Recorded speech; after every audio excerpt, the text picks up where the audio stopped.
Баршаңызға қайырлы күн. Бүгін сіздермен бірге пари пресс тәттісін дайындайтын боламыз. Өте дәмді әрі жұмсақ болып шығады. Міндетті жасап көріңіздер. Видеомды соңына дейін көріп, арнама тіркеліп, лайк басып кетуді ұмытпаңыздар.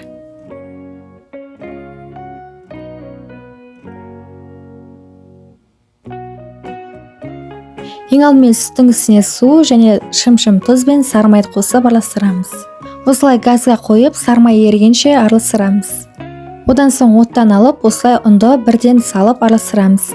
Барлық құрамның мөлшерін әп-сәтте қалдырып кететін боламын.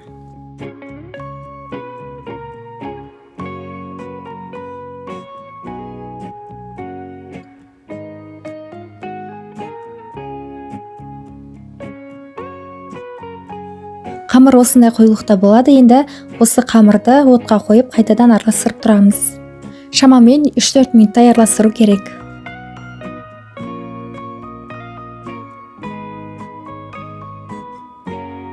Қамыр дайын болғаннан кейін бөлек ыдысқа салып аламыз да осылай араластырып отырып суытатын боламыз.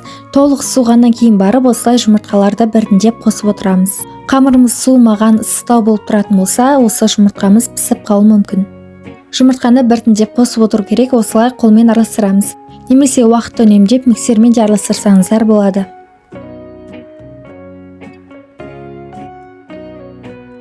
Жұмыртқа қамырмен жақсылап араласып, біркелкі формаға келген кезде осылай жұмыртқаларды біртіндеп қосып отыру керек.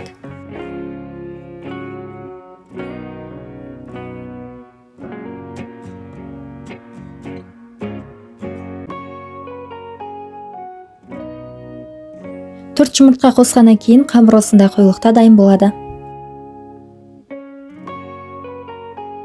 Енді қамырды кондитерский мешокқа осылай салып шығамыз.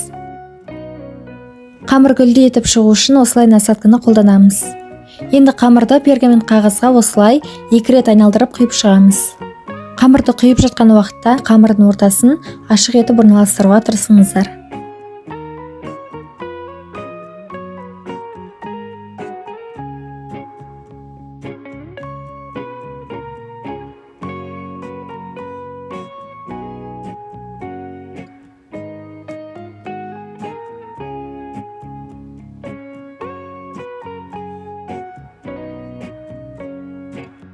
Қамырымызды қызып тұрған пеште 180 градуста пісіріп алатын боламыз.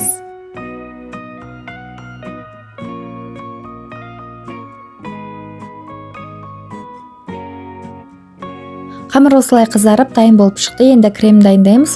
Мен кілегейлі кремді дайындап жатырмын. Осылай 33-36% аралығындағы сливкиді құямыз және үстіне құмшекерді құйып миксерлейміз. Бұл пари пресс тәттісіне осы кілегейлі крем жақсы үйлеседі.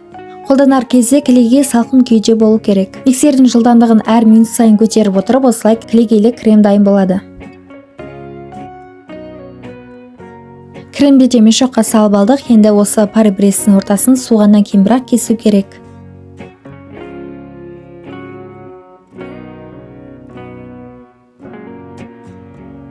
Ортасын бөліп, арасына кілегейлі кремді құйып шығамыз.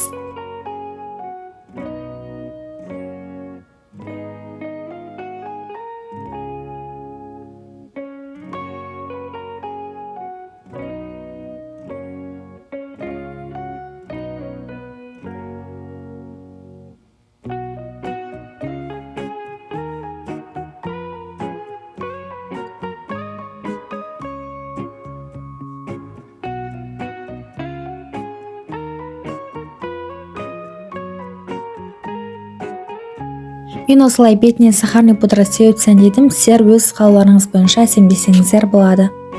Осымен пари пресс тәттісі дайын болды. Өте дәмді болып шығады. Әрі нәзік, дастархан сәнін келтіреді. Міндетті жасап көріңіздер. Міндетті түрде ұнайтынына сенімдімін. Видеомды лайк басып арнама тіркеліп кетіңіздер. Сіздермен болған Нұрсұлу. Видеомды соңына дейін қарағандарыңызға рахмет.